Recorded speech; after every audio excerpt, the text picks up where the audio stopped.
Bangkok থেকে বলছি, এখানকার ইমামরা সুন্নত পালনে গড়িমসি করেন, দাড়ি যথাযথভাবে রাখেন না, টাকনুর নিচে প্যান্ট পরেন। এমন ইমামের পেছনে নামাজ পড়া যাবে কিনা?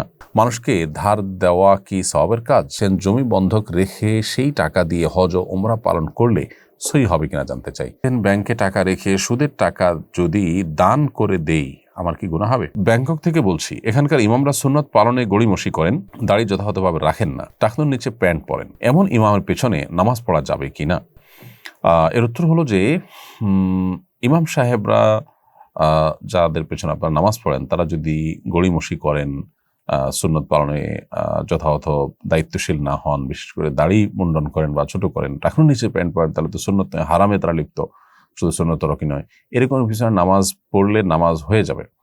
কিন্তু আপনার আশেপাশে যদি কোনো মুত্তাকি ইমাম পান, যিনি এ সমস্ত ফাসিকি এবং এ সমস্ত গুনাহে লিপ্ত নন, সেই ইমামের পিছনে আপনি নামাজ পড়বেন যদি সেই সুযোগটা থাকে। না থাকলে যিনি আছেন তার পিছনে আপনি নামাজ পড়বেন। কারণ হলো আমাদের দেশে অনেকেই আছেন যারা মনে করেন যে ইমাম ফাসেক হলে তাহলে আমরা একা একা বাসায় পড়বো। আসলে একা একা বাসায় নামাজ পড়ার কোনো সুযোগ নেই যদি ইমাম, আল্লাহ না করুন, ফাসিক হন, খারাপ মানুষ হন। তারপর আপনাকে তার পেছনেই নামাজ আদায় করতে হবে জামাতের স্বার্থে।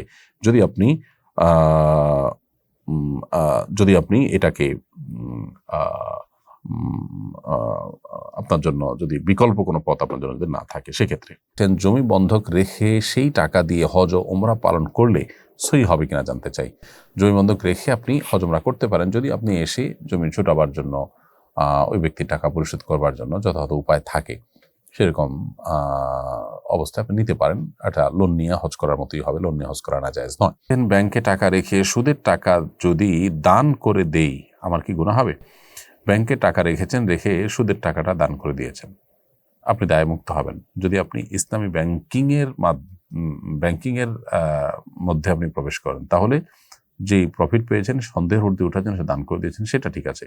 কিন্তু ইচ্ছাকৃতভাবে সুদী ব্যাংকে টাকা আপনি রাখছেন, লেনদেন করছেন কোনো বিশেষ বাধ্যবাধকতা ছাড়া, তাহলে সেটা আপনার জন্য না জায়েজ। কারণ সুদী ব্যাংকে আপনি টাকা পয়সা লেনদেন করে মূলত সুদের যে প্রতিষ্ঠা, সুদের যে প্রচারণা, সুদের যে আপনার কাজ কারবার, সেটার সহায়কের ভূমিকায় আপনি অনেকখানি অবতীর্ণ হয়ে গেছেন। সেই জায়গা থেকে এটা আপনার করা উচিত হবে। তবে হ্যাঁ, আপনি সুদের টাকা যেটা, সেটা নিজে ভোগ না করে গরিবদেরকে দিয়ে দিয়েছেন, তাতে আপনি সুদ খান নাই, এতটুকু বলা যায়। কিন্তু সুদী কারবার যারা করে তাদের সাথে আপনার সহযোগিতাটা হয়ে গেছে, সেটা আরেকটা গুনাহ, যদিও মূল সুদের গুনাহ থেকে আপনি মুক্ত হবেন এর মাধ্যমে।